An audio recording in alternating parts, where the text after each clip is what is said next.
Hello friends, welcome to my channel. आज का हमारा टॉपिक है प्राकृतिक संख्याएं। मतलब प्राकृतिक संख्याओं का योग कैसे निकालते हैं, उनका गुणनफल कैसे निकालते हैं, या फिर योग और अंतर दे रखा है तो संख्याएं कैसे निकालें, ये सब क्वेश्चन करेंगे। चलो शुरू करते हैं। पहला क्वेश्चन, 1 से 100 तक की प्राकृतिक संख्याओं का औसत बताओ। इसका नॉर्मल सा सूत्र होता है, formula n into n plus 1/2। संख्याएं कितनी है? 1 से 100 तक। n कितना हो गया हमारे पास? 100 जमा 1 में 2। ठीक है, ये इससे कट जाएगा। एक तो ये आ गया हमारे पास, ये आंसर आ गया। ठीक है, 1 से 100 तक की प्राकृतिक संख्याओं का औसत। एक तो ये फॉर्मूला लगा दिया हमने, n इंटू n प्लस 1/2। अब इसी को औसत विधि से करेंगे। कैसे करेंगे? 1 से 100 तक है नंबर हमारे पास। औसत विधि के औसत निकालेंगे। पहले इसका पहली संख्या जमा अंतिम संख्या, मतलब फर्स्ट और लास्ट लेनी है संख्या। ये फर्स्ट होगी, ये लास्ट होगी, बीच का कोई यूज नहीं। अपॉन में 2। ये कितना हो जाएगा? फर्स्ट होगी 1, लास्ट होगी 100।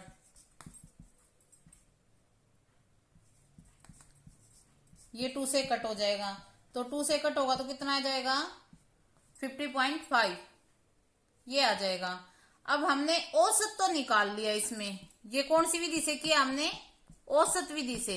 इसका औसत निकाल लिया, लेकिन इसका क्या निकालना? हमें योग निकालना है। योग क्या बताया था जब औसत के क्वेश्चन करवाए थे हमने? औसत मल्टीप्लाई संख्या। ठीक है, तो औसत हमारे पास कितना है? ये आया है। और संख्या कितनी हमारे पास? टोटल 100 मल्टीप्लाई इससे कर देंगे तो क्या आ जाएगा? यही आंसर आ जाएगा, 5050। ये भी सेम, ये भी सेम। या तो ये सीधा फॉर्मूला लगाओ, n इंटू n प्लस 1/2। और अगर औसत से पूछे तो औसत में हमें ये लगाना है, ये पहली संख्या जमा अंतिम संख्या करके और फिर योग निकाल देना है। अब ये पूछा जाए कि 1 से 100 तक की सम संख्याओं का औसत ज्ञात करो। सम संख्या मतलब जो 2 से भाग हो जाए वही होगी सम संख्या। तो हम क्या करेंगे? एक तो ले नहीं सकते, तो इसमें कौन कौन सी आ जाएंगी? 2 से शुरू होके 100 तक जाएंगी। ये होगी मेरे पास सम संख्या। और वही फॉर्मूला लगा दो, औसत निकाल दो। इसका सीधा औसत निकाल देंगे हम। इसका औसत क्या निकालेंगे? पहली संख्या 2, अंतिम संख्या 100, उनमें 2। ये इससे कट हो जाएगा। कितना आ गया हमारे पास? 51 आ गया। इसका सीधा निकाला कि औसत ज्ञात करो 1 से 100 तक की सम संख्याओं का औसत। सम संख्याओं का औसत होगा तो 2 से 100। अगर इसी में ये पूछ लिया जाए, अगर इसमें ये पूछा जाए कि 1 से 100 तक की विषम संख्याओं का औसत, अगर इसमें विषम पूछा जाए तो क्या करेंगे हम? 1 से कहां तक पहुंचेंगे? 100 तक ही पहुंचेंगे? नहीं, विषम संख्या जो 2 से भाग नहीं होती वही होगी। तो हम 1 से शुरू होके कहां तक जाएंगे? 99 तक जाएंगे हम। ठीक है, 100 तो नहीं लेंगे ना। सम संख्या में 100 आएगा, लेकिन विषम संख्या में 99 तक। और फिर औसत निकाल दो। औसत निकालने के लिए बोला, वही फॉर्मूला लगा दो, पहली संख्या अंतिम अपॉन में 2। ये हो गया 100, ये इससे कट हो गया, कितना आ गया? 50 आ गया। ये तो हो गया हमारा नॉर्मल औसत निकालना। ठीक है, अब है अगर ये संख्याओं का योग और अंतर दे रखा हो और उसमें पूछ लिया जाए कि बड़ी संख्या या छोटी संख्या बताओ, तो कैसे करेंगे हम? अब ये देखो, बड़ी संख्या पूछी गई है तो क्या करेंगे? बड़ी संख्या का फॉर्मूला क्या लगेगा? योग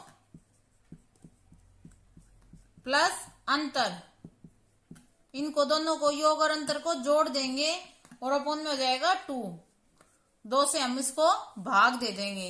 ये तो हो गया हमारा बड़ी संख्या। अगर क्वेश्चन में ये पूछा जाए कि योग और अंतर,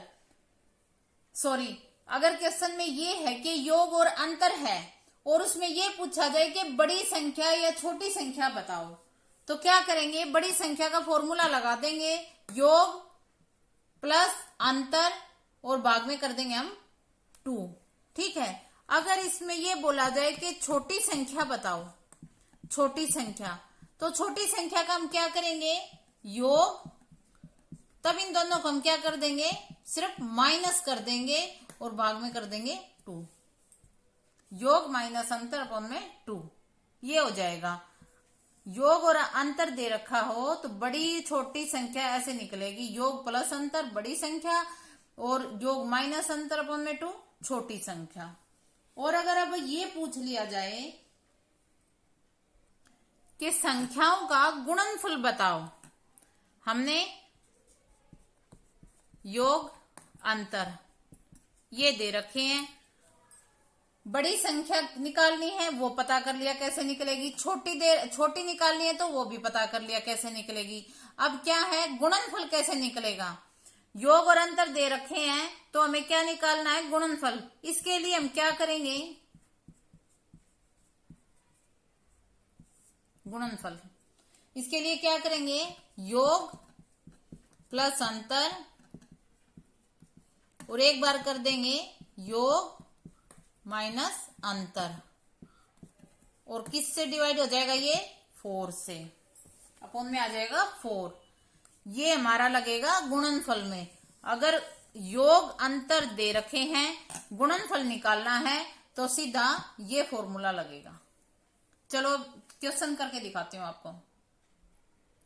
क्वेश्चन में ये दे रखा है, 2 संख्याओं का योग 8 है, अंतर 4 है, छोटी संख्या और बड़ी संख्या बताओ। एक तो हम अगर इस तरह क्वेश्चन करें कि दो संख्या ले ली x और y, योग कितना है उनका? 8 है, और अंतर कितना है? 4 है। एक तरीका तो ये है कि भाई इनको सोल्व करके 2x, ये कितना हो गया 12, इससे कट गया 6, x = 6, और फिर y का निकाल देंगे, इसमें रख देंगे तो क्या हो जाएगा? 6 + y की वैल्यू आ गई, साइड में करेंगे 8 - 6 = 2। एक तरीका तो हो गया ये कि आप इस तरह से सोल्व कर दो क्वेश्चन को। संख्याओं का योग संख्याएं ले लो, x y योग है, अंतर दे रखा है, छोटी संख्या बड़ी संख्या बता दो, छोटी संख्या ये है, बड़ी ये है। और एक तरीका है जो मैंने आपको फॉर्मूले बताए हैं, बड़ी संख्या, योग और अंतर दे रखा है, बड़ी संख्या कैसे निकालेंगे? योग प्लस अंतर अपॉन में 2, ये कितना आ गया 12, 6 बड़ी संख्या आ गई। अब छोटी निकाल दो। छोटी संख्या क्या था? छोटी संख्या में क्या करना है? माइनस करना है, योग माइनस अंतर, तो इसको माइनस कर दो। ये कितना आ गया 2 पे, ये आ गया। तो ये हमारा शॉर्ट ट्रिक। आप इन क्वेश्चन में सीधे ये फॉर्मूला लगा देना बस। अगला क्वेश्चन देखो, 2 संख्याओं का योग दे रखा है 75, अंतर दे रखा है 25। क्या बताना है? इसमें दोनों संख्याओं का गुणनफल बताओ। तो सबसे पहले हम क्या करेंगे? सीधा इसमें ये देखना, बस गुणनफल दे रखा है, गुणनफल निकालना है, तो क्या करेंगे? फॉर्मूला लगा देंगे, योग प्लस अंतर गुणा योग माइनस अंतर, उनमें 4, योग प्लस अंतर 75 जमा 25, योग माइनस अंतर 75 माइनस के 25 में 4, ये कितना हो जाएगा 100, ये कितना हो जाएगा 50, 4, ये इससे कट हो जाएगा, ये कितना आ जाएगा 25। ये हो गया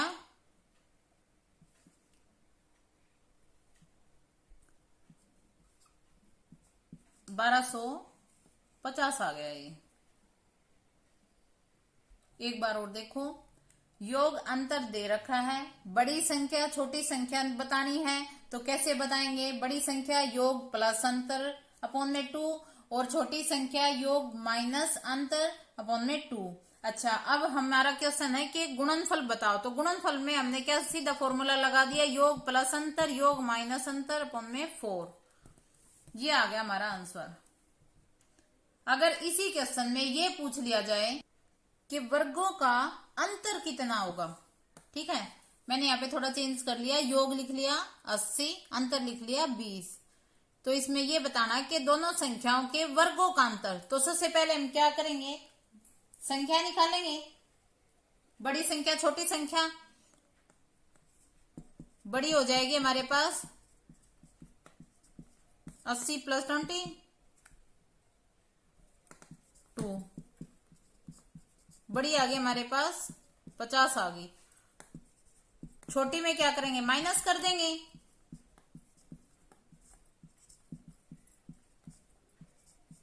ये इससे कट हो गया, छोटी आ गई हमारे पास 30। अब इसमें क्या बताना हमें, वर्गों का अंतर कितना होगा, ठीक है। तो वर्गों का अंतर, संख्याओं के वर्गों का अंतर, संख्या ये हमारे पास, इसका स्क्वायर माइनस दोनों संख्याओं का वर्गों का अंतर बताना है।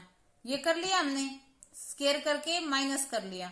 अब ये कौन सा फॉर्मूला हो गया, ए स्क्वायर माइनस का बी स्क्वायर, मतलब ए प्लस बी ए माइनस बी, ये सीधा फॉर्मूला हो गया, लगा दो इसमें।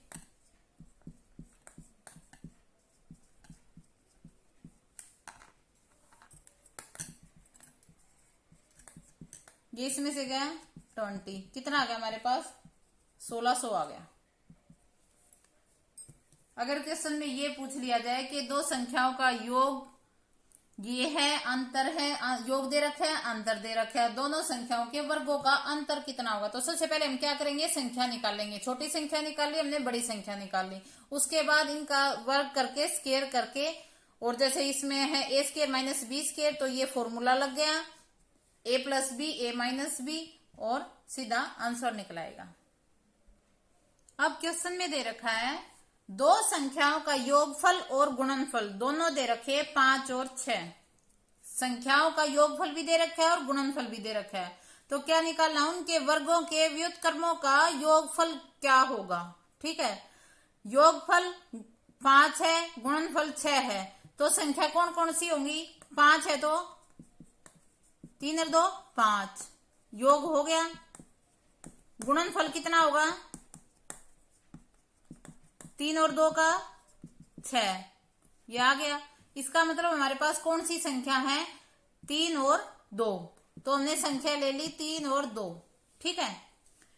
योग 5 आ गया उनका, गुणनफल 6 है, तो इसका मतलब संख्या ये होंगी, 3 और 2 संख्या होंगी। अब हमें आगे क्या करना है, उनके वर्गों के व्युत्क्रमों का योगफल, सबसे पहले क्या करना, उनके वर्ग करने हैं, ये हो गए, ठीक है।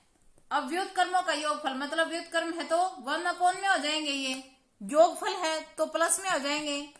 3 का स्क्वायर कितना हो जाएगा 9, चल मैं इसको ऐसे ही करके दिखा देती हूँ, प्लस 2 का स्क्वायर।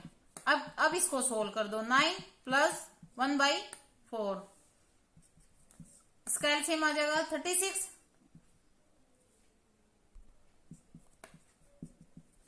ये कितना आ जाएगा